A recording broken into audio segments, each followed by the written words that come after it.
होगा लोकायुक्त कवायद शुरू। कमेटी 3 नामों की करेगी सिफारिश। शासन स्तर पर कवायद शुरू।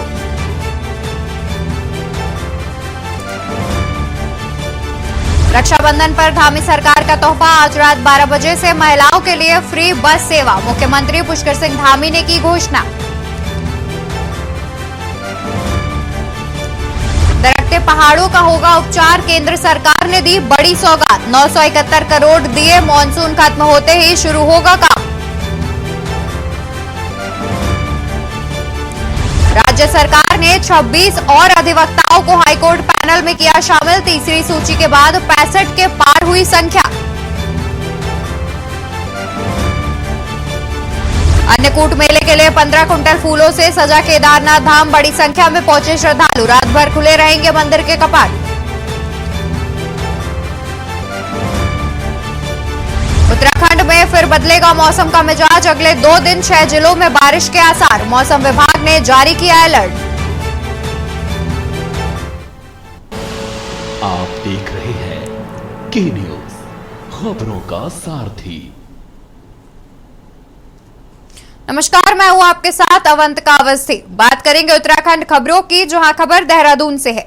कांग्रेस का आरोप है कि बागेश्वर में भाजपा के द्वारा सरकारी मशीनरी का गलत उपयोग किया जा रहा है, जिसको लेकर प्रदेश कांग्रेस की मुख्य प्रवक्ता गरिमा दसौनी ने आरोप लगाया है कि बागेश्वर के 188 ग्राम प्रधानों को जनप्रतिनिधियों को कॉल करके धमकाया जा रहा है कि अगर तुमने हमारे प्रचार प्रसार में कोई कमी छोड़ी तो हम तुम पर कोई एक्ट लगाकर, जुर्माना लगाकर मुकदमा दर्ज कर देंगे।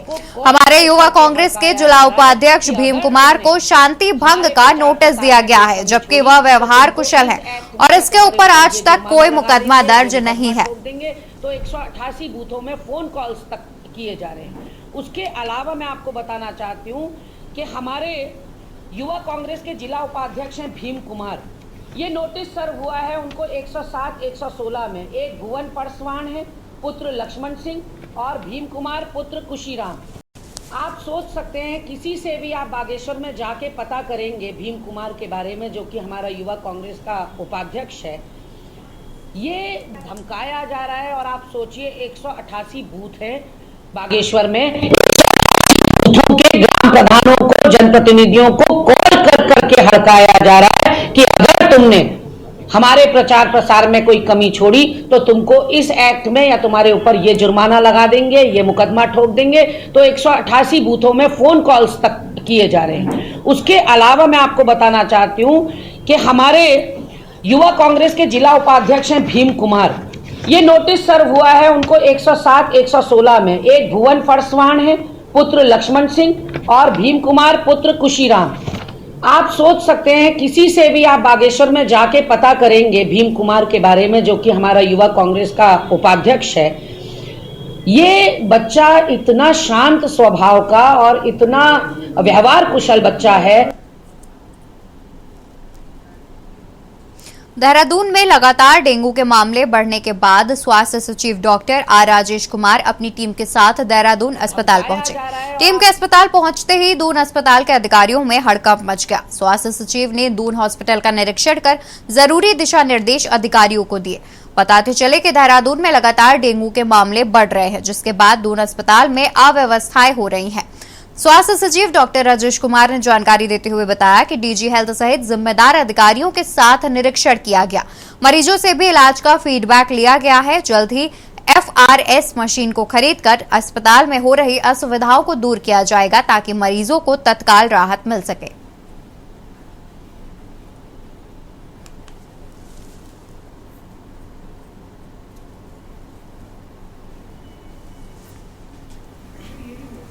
देखिए, डेंगू मैनेजमेंट को लेके शासन प्रशासन पूरी तरीके से सतर्क है और इसी के मद्देनज़र आज दून मेडिकल कॉलेज कम हॉस्पिटल में यहाँ पे मेरे द्वारा निरीक्षण किया। मेरे द्वारा निरीक्षण के दौरान हमारे डायरेक्टर मेडिकल एजुकेशन और डीजी हेल्थ अभी साथ में मौजूद थे और इसमें जो हमारे जो नॉर्मल वार्ड्स हैं और जो हमारे सीवियर वाले पेशेंट्स, जो डेंगू पेशेंट्स एडमिटेड हैं, उनसे भी मैंने वार्तालाप किया और जानने की कोशिश की कि जो पेशेंट्स हैं कहाँ से आ रहे हैं और उनको यहाँ पे सुविधाएं उपलब्ध टाइम पे हो पाई हैं या नहीं हो पाई हैं। साथ साथ जो ब्लड बैंक है उसका भी निरीक्षण किया गया। खबर रुड़की से है, जहां ड्रग विभाग व एफडीए विजिलेंस व एसटीएफ की संयुक्त टीम ने कार्रवाई करते हुए मतलबपुर गांव में बड़ी छापेमारी की। इस दौरान टीम ने बड़ी मात्रा में नकली दवाइयों का जखीरा बरामद किया है। एसटीएफ देहरादून, विजिलेंस, एफडीए और ड्रग विभाग की संयुक्त टीम ने मतलबपुर गांव स्थित हनुमान मंदिर के सामने वाली गली में एक कंपनी पर छापेमारी की, जहां टीम ने बड़ी मात्रा में नकली दवाइयां बरामद की। इस दौरान टीम ने मौके पर फैक्ट्री संचालक अमित धीमान को गिरफ्तार किया। ड्रग इंस्पेक्टर अनीता भारती ने बताया कि मौके से टीम ने करीब 60 पेटियां व भारी मात्रा में नकली कैप्सूल बरामद किए हैं।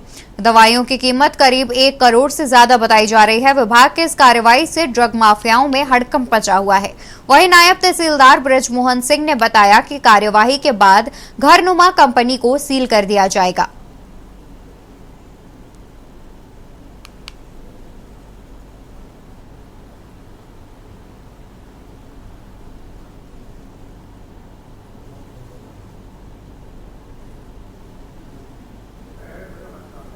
एसटीएफ टीम द्वारा जो है पता लगाया गया कि एक अमित धीमान नाम के एक व्यक्ति द्वारा जो है कुछ दवाइयों का निर्माण किया जा रहा है, और मौके पे आकर यहाँ पे हमने पूरा देखा है, चेक किया है, तो वहाँ पे इसके द्वारा जो दवाइयों का निर्माण किया जा रहा है बिना किसी लाइसेंस के किया जा रहा है, जहाँ पर इसके द्वारा पशुओं के लिए दवाइयाँ बनाई जा रही है, साथ ही कुछ एंटीबायोटिक जो कि ह्यूमन यूज की हैं वो बनाई जा रही है। उन्हें मौके पे हमारे द्वारा पूरा सीज कर लिया गया है, सैंपल ले लिए गए हैं, और अभी जो है एसटीएफ टीम के साथ मिलकर के इसमें अग्रिम कार्रवाई की जाएगी, और जॉइंट मजिस्ट्रेट द्वारा नायब तहसीलदार को यहाँ पे भेजा। कोटद्वार में बाढ़ पीड़ितों की मदद के लिए मुश्किल फंड नजीबाबाद भी आगे आया है। कोटद्वार के स्थानीय इंटर कॉलेज में मुस्लिम फंड नजीबाबाद की ओर से लकड़ी पड़ाव, गाड़ी घाट, कौड़िया के 60 बाढ़ प्रभावित परिवारों को आर्थिक सहायता प्रदान की गई। इस दौरान शहर के सामाजिक कार्यकर्ताओं ने इस नेक कार्य की सराहना करते हुए दूसरे लोगों से भी बाढ़ प्रभावित परिवारों की मदद करने की गुहार लगाई है।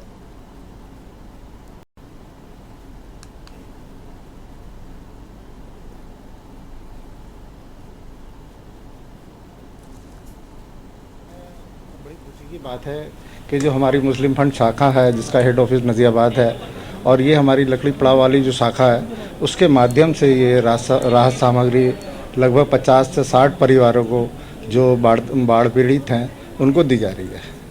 ठीक है, बहुत ही नेक काम। कोटद्वार में पिछले दिनों बहुत बड़ी आपदा आई थी, और इसके अंदर बहुत लोगों ने बहुत तरह की मदद करी है, लोग आए, और मुझे बड़ी खुशी की बात है जो मुस्लिम का डायरेक्टर हैं जकी साहब, इन्होंने भी सोचा कि हम भी चलो जो है एक नेक काम कर लें, और पुण्य का एक काम था, और इन्होंने बाकायदा उसका सर्वे किया। सर्वे के तहत उन्होंने जानने की कोशिश करी कि किस किस लोगों को कहाँ क्या जरूरत है। डोईवाला का टोंगियो गांव राजस्व ग्राम बनने जा रहा है। डीएम ने इसे लेकर बैठक की और राजस्व टीमों को गांव में सर्वे करने के निर्देश दिए। डीएम सोनिका ने कलेक्ट्रेट स्थित ऋषि पर्णा सभागार में टोंगियो गांव को राजस्व ग्राम बनाने को लेकर बैठक की। उन्होंने इसके लिए गठित उपखंड स्तरीय समिति को विस्तृत रिपोर्ट प्रस्तुत करने के निर्देश दिए। बता दें कि तहसील डोईवाला के टोंगियो, सत्तेवाला, दिलीप नगर, बालकुआरी एवं चांडी को राजस्व ग्राम बनाने का प्रस्ताव वनाधिकार समिति ने प्रस्ताव दिया है। इस प्रस्ताव पर बैठक में विस्तृत चर्चा की गई। बैठक में जिला समाज कल्याण अधिकारी गोवर्धन सिंह, सहायक समाज कल्याण अधिकारी डोईवाला महेश प्रताप सिंह, जिला पंचायत सदस्य मंगरोली भी मौजूद रहे।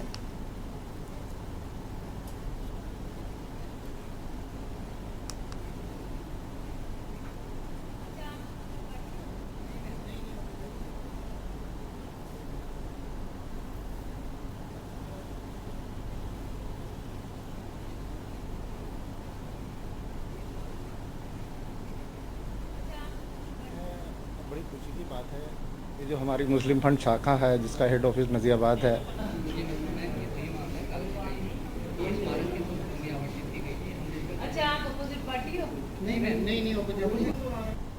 खबर देहरादून से है, जहां भाजपा प्रदेश अध्यक्ष महेंद्र भट्ट ने केंद्र सरकार की तरफ से रसोई गैस सिलेंडर में दी छूट को देश भर की बहनों को रक्षाबंधन का तोहफा बताया। महेंद्र भट्ट ने अंत्योदय परिवारों को चूल्हे की चिंता करने के लिए प्रधानमंत्री नरेंद्र मोदी का आभार जताया। महेंद्र भट्ट ने कहा, उज्ज्वला योजना के तहत उत्तराखंड में 19 लाख गरीब परिवारों को चूल्हे के धुएं से निजात दिलाई जा रही है, जो कि सराहनीय कार्य है।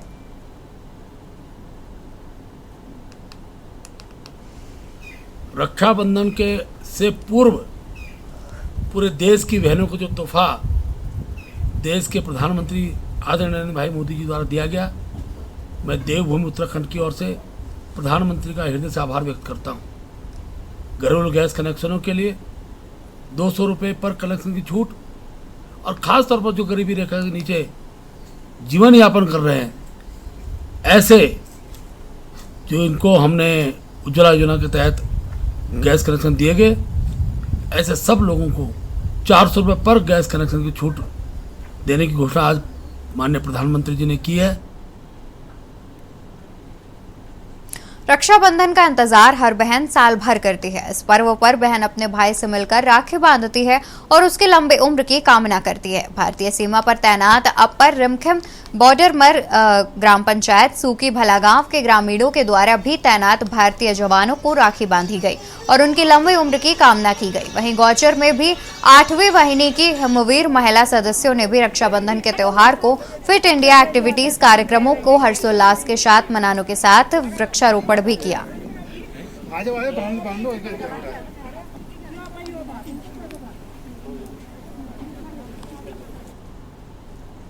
उत्तराखंड के मुख्यमंत्री पुष्कर सिंह धामी अपने 2 दिवसीय भ्रमण कार्यक्रम के तहत अपने गृह क्षेत्र खटिमा पहुंचे, जहां मुख्यमंत्री का हेलीपैड पर एकत्रित कार्यकर्ताओं एवं आम जनता में भव्य स्वागत किया। इसके बाद मुख्यमंत्री ने लोहिया हेड गेस्ट हाउस में स्थानीय लोगों से मुलाकात की और उन्हें रक्षाबंधन की शुभकामनाएं दी। प्रदेशवासियों को रक्षाबंधन की शुभकामनाएं देते हुए मुख्यमंत्री पुष्कर सिंह धामी ने कहा कि देश के यशस्वी प्रधानमंत्री मोदी जी ने रक्षाबंधन के अवसर पर उज्ज्वला योजना के अंतर्गत आने वाली देश की करोड़ों बहनों को बड़ी सौगात देते हुए योजना के अंतर्गत मिलने वाली गैस सब्सिडी को 200 रुपए से बढ़ाकर 400 रुपए कर दिया है, जिसके लिए मैं प्रधानमंत्री मोदी को प्रदेशवासियों की ओर से धन्यवाद देना चाहता हूं। प्रधानमंत्री जो भी कार्य करते हैं वह देश के भविष्य को ध्यान में रखकर करते हैं।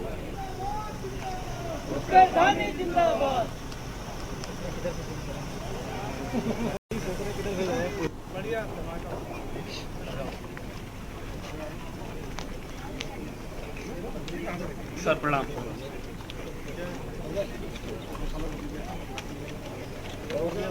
इस त्यौहार के अवसर पर हमारे देश के यशस्वी प्रधानमंत्री मोदी जी ने जो उज्ज्वला योजना के धारकों के लिए पहले 200 रुपये की जो सब्सिडी मिलती थी, उस सब्सिडी को बढ़ाकर 400 रुपये कर दी है और 400 रुपये करने से 33 करोड़ से भी ज़्यादा लोगों को सीधे सीधे इसका लाभ होने वाला है। माननीय प्रधानमंत्री जी हमेशा वो काम करते हैं जिससे समाज के अंतिम छोर में खड़े हुए व्यक्ति, अंत्योदय यानी कि अंत में रहने वाले व्यक्ति को लाभ होता है। रक्षाबंधन में उन्होंने देश की बहनों को, देश की मातृशक्ति को बहुत बड़ा उपहार दिया है। मैं उत्तराखंड की देवतुल्य जनता की तरफ से आदरणीय प्रधानमंत्री जी का हृदय से धन्यवाद करता हूं। देहरादून के दून विश्वविद्यालय में वित्तीय अनियमितता के खिलाफ दायर जनहित याचिका पर सुनवाई करते हुए कोर्ट की खंडपीठ ने राज्य सरकार सहित सरकार, विश्वविद्यालय प्रशासन से विश्वविद्यालय में हुई अनियमितताओं की 6 माह में डिटेल रिपोर्ट पेश करने को कहा है। मामले की सुनवाई के लिए कोर्ट ने 3 अप्रैल की विश्वविद्यालय द्वारा की गई क्रय विक्रय प्रक्रिया पूरी तरह से पारदर्शी नहीं थी, तो वहीं दूसरी ओर कुर्सी मेज के क्रय जो वांछित संख्या से कहीं ज्यादा है, जिससे संस्थान एवं राज्य सरकार को आर्थिक क्षति पहुंची। याचिकाकर्ता द्वारा अपने प्रत्यावेदन के माध्यम से राज्य सरकार के संज्ञान में भी लाया गया। सरकार द्वारा 2017 में की गई जांच इस बात की पुष्टि की गई है कि दून विश्वविद्यालय में अनियमितता भुगतान हुए हैं, परंतु संस्थान या राज्य सरकार द्वारा इस पर कोई कार्यवाही नहीं करने पर याचिकाकर्ता ने जनहित याचिका दायर कर दोषियों के खिलाफ कार्रवाई करने की मांग की है। कि देहरादून निवासी अनूप पंत एक जनहित याचिका उन्होंने फाइल करी थी दून यूनिवर्सिटी में। वर्ष 2014 से 2016 के बीच कुछ वित्तीय अनियमितताएं पकड़ी गई थी, और ये शासन ने पकड़ी थी। शासन द्वारा एक स्पेशल ऑडिट कराया गया था और जो तत्कालीन प्रमुख सचिव फाइनेंस थी राधा रतूड़ी मैडम, उन्होंने एक पत्र लिखा था दून यूनिवर्सिटी को और कहा था कि कई वित्तीय अनियमितताएं पकड़ी गईं, जिसमें टेबल, चेयर, कंप्यूटर, इन सब की जो अधिप्राप्ति हुई थी उसमें कई सारी जो है एनोमलीज थी कि ज़्यादा कर दिए गए कई जगह परचेज और कई जगह कम कर दिए गए। और साथ साथ 3 अध्यापक, जिसमें एक डॉक्टर कुसुम अरुणाचलम हैं, एक डॉक्टर विजय श्रीधर हैं और एक मैडम अर्चना हैं, इन तीनों के विषय में इनको अपने जो स्तर है उससे अधिक वेतन पेमेंट पकड़ी गई थी। तो इन सब मामले पर अनुपंत ने यह जनहित याचिका जो है पूर्व में दाखिल करी थी, जिस पर भले ही दून यूनिवर्सिटी और शासन द्वारा शपथ पत्र दाखिल किए गए थे, लेकिन उन्होंने बस इतना बताया था कोर्ट को कि स्पेशल ऑडिट के बाद उन्होंने अपनी एक और कमेटी बनाई जिसमें केवल वेतन फिक्सेशन पर ही उन्होंने चर्चा करी और जो परचेज रिलेटेड एनोमलीज थी उनको किसी ने कभी देखा ही नहीं है। तो इन सब चीज़ों को संज्ञान में लेते हुए आज माननीय उच्च न्यायालय ने दून विश्वविद्यालय से कहा है कि वह point by point special audit report जो 2014 से 16 के बीच में स्टेट ने स्पेशल ऑडिट कराया था उसका वो एक एक्शन टेकन रिपोर्ट जो है माननीय उच्च न्यायालय में दाखिल करे और मामले की अगली सुनवाई 3 अप्रैल 2024 के लिए रखी गई है। नैनीताल की सूखाताल झील के बीते कई वर्षों के बाद पुराने स्वरूप में आने पर लोग खुश हैं। देखिए, स्थानीय लोगों में खुशी की लहर है। वर्ष भर सूखी रहकर भी नगर की नैनी झील को सर्वाधिक 77% तक जल प्रदान करने वाली सूखाताल झील इस वर्ष लंबे समय बाद बारिश के पानी से भर गई है। पानी भरने से इसका नजारा काफी खूबसूरत लग रहा है। वाटर स्पोर्ट्स से कुछ लोग सूखाताल झील में कयाकिंग करते नजर आए। कयाकिंग करने सूखाताल पहुंचे लोगों का कहना है कि जब वे यहां कयाकिंग करने पहुंचे तो उन्हें झील में जहां तहां कूड़ा फैला दिखा, जिसे देखकर उन्हें कयाकिंग करने के साथ ही झील की सफाई का विचार आया। उन्होंने अपने साथियों के साथ झील से कूड़ा निकालकर इसकी सफाई शुरू कर दी। झील में कयाकिंग करने वाले लोगों का कहना है कि उन्होंने लगभग 15 सालों बाद इस झील में इतना पानी देखा। उन्होंने लोगों से अपील की है कि झील को स्वच्छ रखने के लिए इसमें कूड़ा करकट ना डालें, क्योंकि यही झील वर्ष भर नैनीताल को रिचार्ज करती है। उन्होंने कहा, सरोवर नगरी को स्वच्छ और कूड़ा मुक्त रखना हम सभी की जिम्मेदारी है।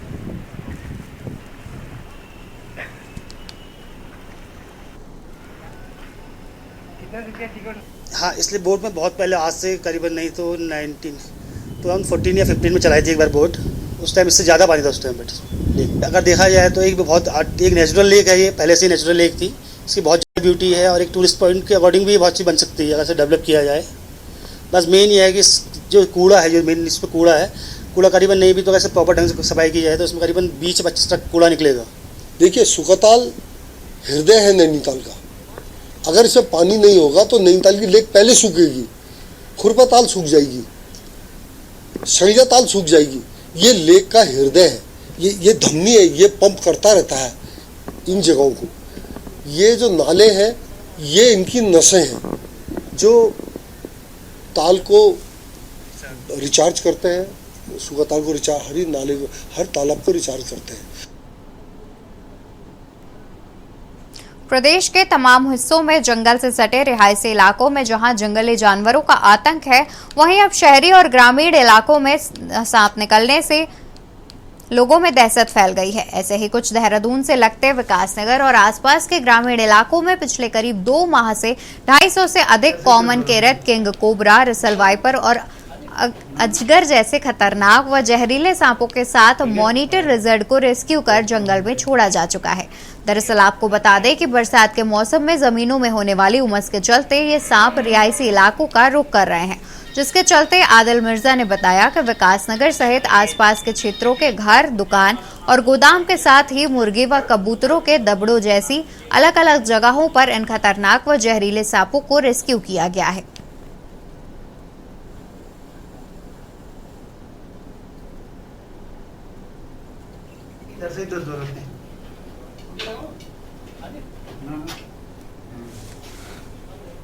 ठीक है, तो दोस्तों हमसे ये थोड़ा रिलैक्स हो रहा है।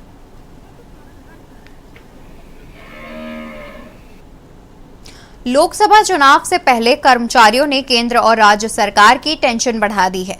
सरकार की ये परेशानी और भी बढ़ने वाली है। दरअसल पुरानी पेंशन बहाली की लड़ाई को अब किसान नेता राकेश टिकैत का भी समर्थन मिल गया है।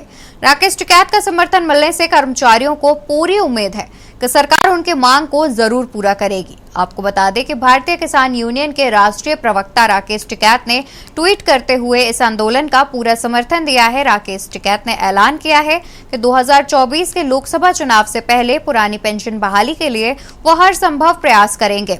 ये खबर हम आपको दिखाते हैं, उससे पहले यहाँ रुकेंगे एक छोटी सी ब्रेक के लिए। ब्रेक पर जाने से पहले हम बात कर रहे थे कि लोकसभा चुनाव से पहले कर्मचारियों ने केंद्र और राज्य सरकार की टेंशन बढ़ा दी है। सरकार की यह परेशानी अब और भी बढ़ने वाली है। दरअसल पुरानी पेंशन बहाली की लड़ाई को अब किसान नेता राकेश टिकैत का समर्थन मिल गया है। राकेश टिकैत का समर्थन मिलने से कर्मचारियों को पूरी उम्मीद है कि सरकार उनकी मांग को जरूर पूरा करेगी। क्या कुछ है ये रिपोर्ट, आपको दिखाते हैं।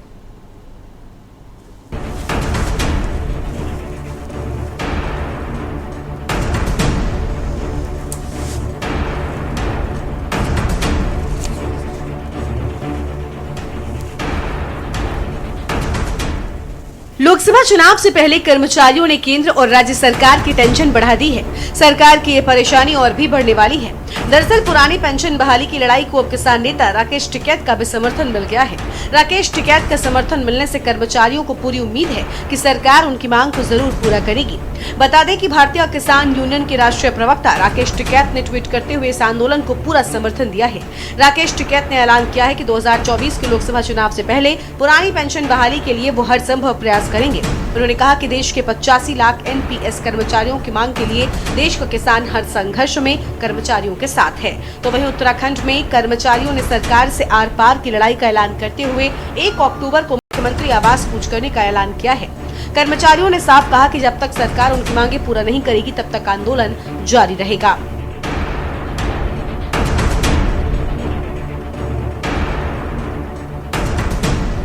आपको बता दें कि उत्तराखंड के करीब 80,000 कर्मचारी सरकार पर पुरानी पेंशन बहाली के लिए दबाव लगातार बना रहे हैं। हालांकि अब तक सरकार ने इस ओर कोई कार्रवाई नहीं की है, जिससे कर्मचारियों में नाराजगी है। तो वहीं कांग्रेस ने भी कर्मचारियों की मांगों का समर्थन करते हुए कर्मचारियों से वादा किया है कि सत्ता में आने पर कांग्रेस कर्मचारियों को पुरानी पेंशन की सौगात देगी। बता दें कि कांग्रेस शासित राज्य हिमाचल, राजस्थान और छत्तीसगढ़ में पुरानी पेंशन की व्यवस्था लागू है, जिससे यहां कर्मचारियों में खुशी है, लेकिन बाकी अन्य राज्यों में कर्मचारियों में मायूसी है। ऐसे में कांग्रेस ने फिर कर्मचारियों को भरोसा दिया है कि कांग्रेस की सरकार आने पर कांग्रेस कर्मचारियों को पुरानी पेंशन का लाभ देगी। कुल मिलाकर लोकसभा चुनाव से पहले कर्मचारियों की नाराजगी ने केंद्र और राज्य सरकार की टेंशन बढ़ा दी है। सरकार की ये परेशानी राकेश टिकैत के बाद अब और भी ज्यादा बढ़ने वाली है, क्योंकि राकेश टिकैत ने किसानों की लड़ाई के साथ ही कर्मचारियों की लड़ाई लड़ने का भी ऐलान किया है। ऐसे में सवाल ये है कि क्या कर्मचारियों की ये नाराजगी भाजपा को चुनाव में भारी पड़ेगी। Uttarakhand desk report.